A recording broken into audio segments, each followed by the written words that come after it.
The human bloodstream is a pressurized, densely packed environment, a viscous fluid system designed to distribute oxygen and forcefully expel foreign invaders. Yet Trypanosoma gambiensis has adapted to thrive within this hostile current.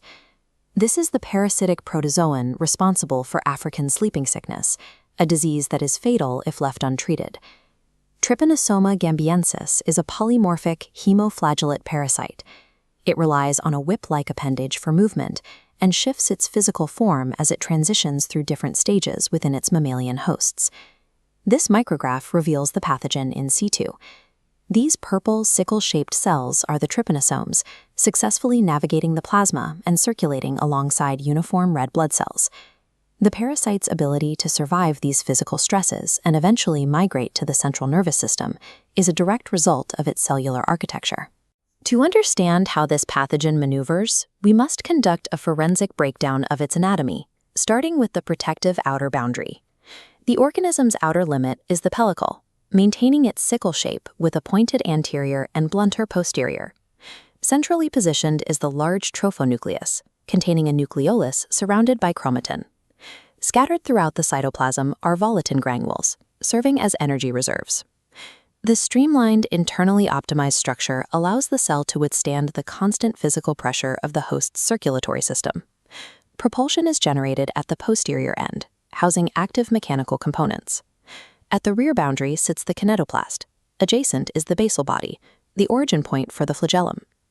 Rather than trailing behind, the flagellum traverses the cytoplasm before attaching to the outer margin.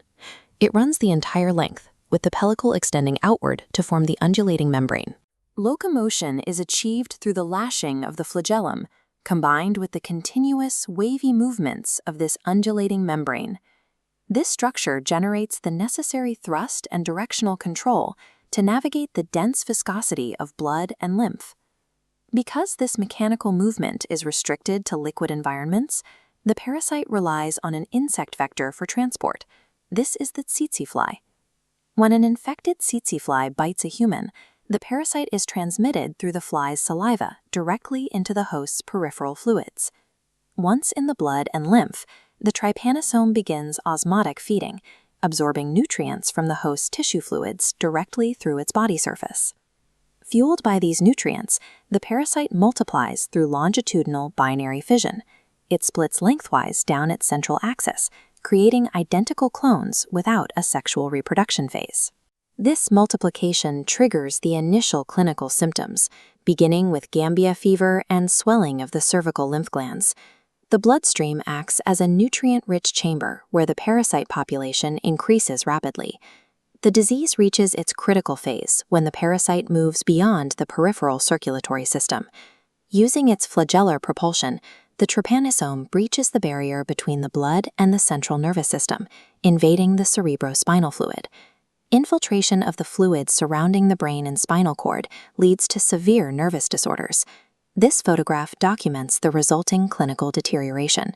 The host advances from general lethargy into a state of escalating sleepiness. As the nervous system fails, the patient eventually enters a coma. Death typically follows. African sleeping sickness is a mechanical invasion, the result of a pathogen successfully moving from peripheral fluids into the protected center of the nervous system. Once established, the cellular adaptations of Trypanosoma gambiens allow it to populate the bloodstream and evade host defenses with high efficiency. Because the organism is so effective once inside the body, prevention relies on external intervention. These microscopes facilitate the first line of defense, rapid detection and medical treatment of infected persons. Beyond treating individuals, protecting the population requires the removal of the environmental sources of infection.